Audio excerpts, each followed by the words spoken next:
Satan commence si tôt dans nos vies à essayer de construire des forteresses dans nos pensées, ce qui veut dire qu'il nous ment dans certains domaines et s'enracine dans nos pensées ou enracine ses mensonges et ses idées dans notre pensée, alors nous vivons nos vies en croyant des mensonges qui font alors que nous agissons de mauvaise façon.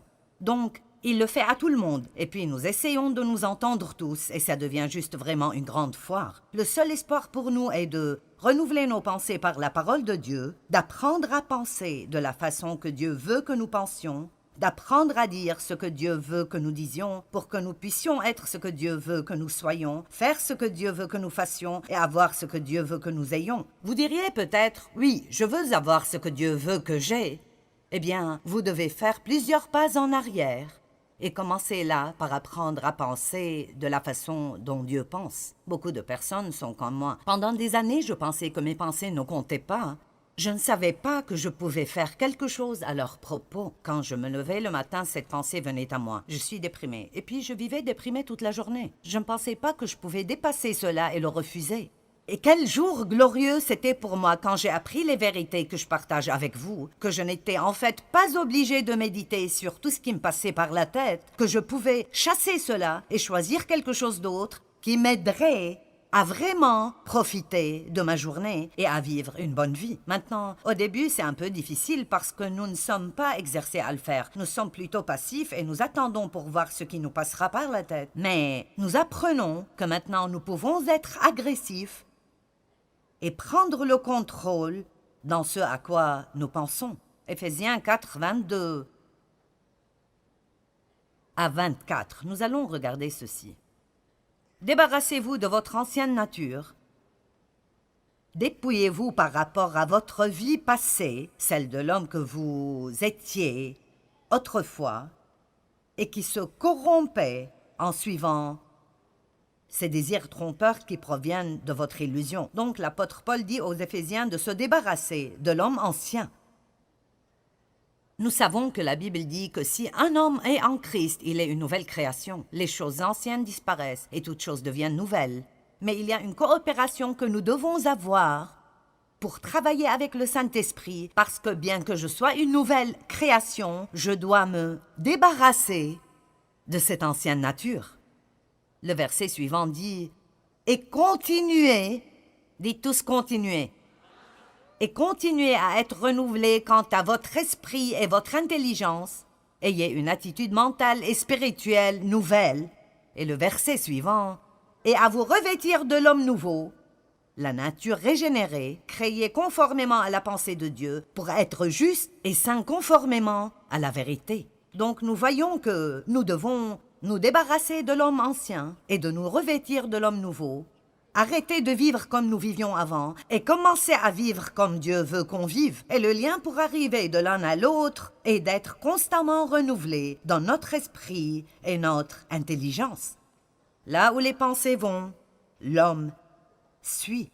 C'est impossible d'avoir une vie positive et en même temps d'avoir des pensées négatives. Pouvez-vous dire « Amen » ? Ça ne marchera simplement pas, n'est-ce pas? Eh bien, aujourd'hui, ce que je veux vous enseigner est quand est-ce que vos pensées sont normales?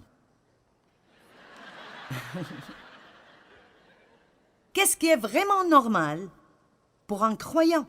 Vous voyez, ce qui est normal pour le monde est presque toujours anormal pour nous quand nous le voyons à travers l'économie de Dieu. Vous savez, il y a une économie du monde, mais il y a l'économie de Dieu. Le monde vit d'une certaine façon, mais nous sommes supposés vivre d'une autre façon. Vous savez, le monde s'inquiète, mais nous pouvons prier. Alors, nous ne voulons pas prier et nous inquiéter parce que nous serons en train de vivre dans ces deux mondes. Alors, nous devons apprendre quand est-ce normal. Ce n'est pas normal de s'inquiéter en tant que chrétien, mais vous direz plutôt, si c'est normal de s'inquiéter, eh bien, ça ne devrait pas l'être pour vous. Pour vous, ça devrait plutôt être, eh bien, ça ne paraît pas être bon. Je ne me sens pas bien avec. Ça ne me va pas du tout. Est-ce que certains d'entre vous ont essayé de se vêtir de quelque chose et ont trouvé que vous avez quelques kilos de plus aujourd'hui que la dernière fois que vous l'avez essayé? Et c'était vraiment étroit? Et vous avez essayé de les mettre de toute façon. Et ça vous a rendu misérable toute la journée. Est-ce que vous avez déjà eu cette expérience? D'accord. Eh bien, c'est ce à quoi ça ressemble quand nous essayons de porter quelque chose et nous laissons nos pensées être dans des conditions qui ne nous vont plus en tant que chrétiens. Il y a des choses qui, quand vous devenez chrétien, ne vous vont simplement plus du tout. Elles ne vous vont plus du tout. Peut-être qu'un non-croyant pourrait avoir cette attitude et se vêtir de cette attitude, mais ce n'est plus du tout pour vous. Ça ne vous va pas. Eh bien, c'est plutôt intéressant parce que quand vous grandissez spirituellement, vous commencez à savoir cela et vous vous débarrassez de ces attitudes. Et comme j'ai personnellement maturé à travers les années, une des choses que je ne ferai plus est de me vêtir de quelque chose qui me gêne. Je ne peux pas le supporter, ni physiquement, ni spirituellement. Alors, quand est-ce que votre pensée est normale? Comment devez-vous penser en tant que chrétien? Eh bien, tout d'abord, je pense que les chrétiens sont supposés avoir un esprit décidé. Nous devons savoir comment savoir ce que nous voulons faire, prendre une décision de le faire et ne pas la changer chaque quelques secondes. Colossiens 3, 2.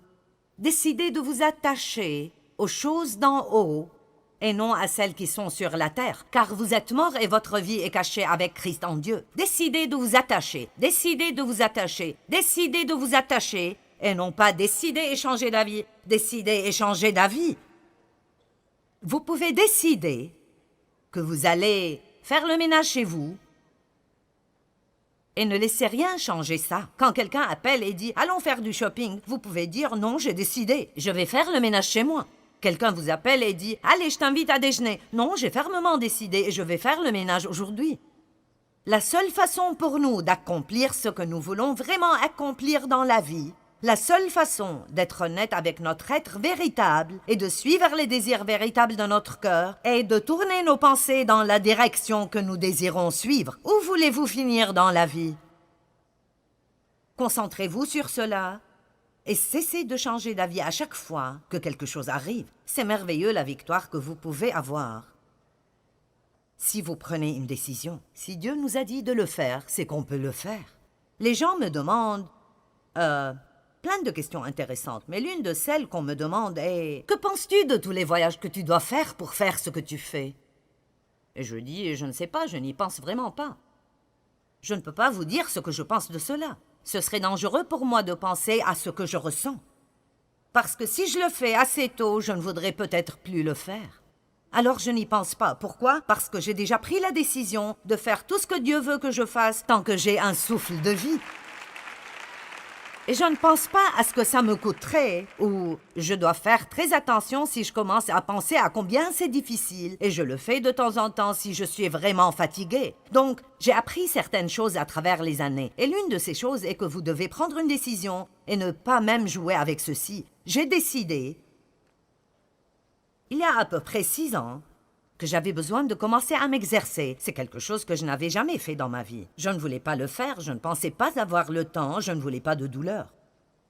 Je ne voulais rien de cela. Mon mari s'exerce depuis plus de 50 ans, et c'est l'une des raisons pour lesquelles il est vraiment en forme. Eh bien, un jour, je me suis regardée dans le miroir, et en quelque sorte, tout ce qui était ici auparavant était allé autre part. Et en fait, pour moi, j'ai senti que c'était comme si j'avais reçu une vraie révélation de Dieu, que si tu veux être forte dans le dernier tiers de ta vie, et si tu veux finir ce que je t'ai appelé à faire, alors c'est quelque chose que tu dois faire. Tu dois le faire. Merci. Mais ça va plus loin que de paraître en forme.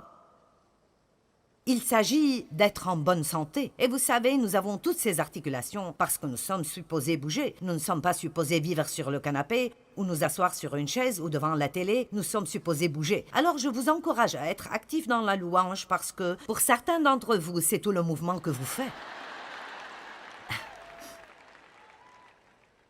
C'est là que je veux en venir. Des gens me disent « Je n'aime pas m'exercer, je ne peux pas supporter d'aller à la gym, je n'aime pas cela du tout. » Vous savez, je pense que j'aime cela. Je n'en suis pas vraiment sûre, j'y vais simplement. J'ai pris la décision, j'y vais. J'y vais lundi, mercredi et vendredi. Mais si j'ai une conférence, j'y vais lundi, mardi et mercredi. Au début, j'ai dit, tu ne peux pas y aller 3 jours de suite. Et puis j'ai pensé, eh bien pourquoi pas? Je fais d'autres choses 3 jours de suite. Je survivrai si je m'exerce 3 jours de suite. C'est incroyable les choses que votre pensée vous dit et qui vous arrêteront de faire les choses que Dieu veut que vous fassiez. Alors je vous le dis, décidez ce que vous voulez faire et arrêtez d'y penser jusqu'à la mort.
tôi xa quê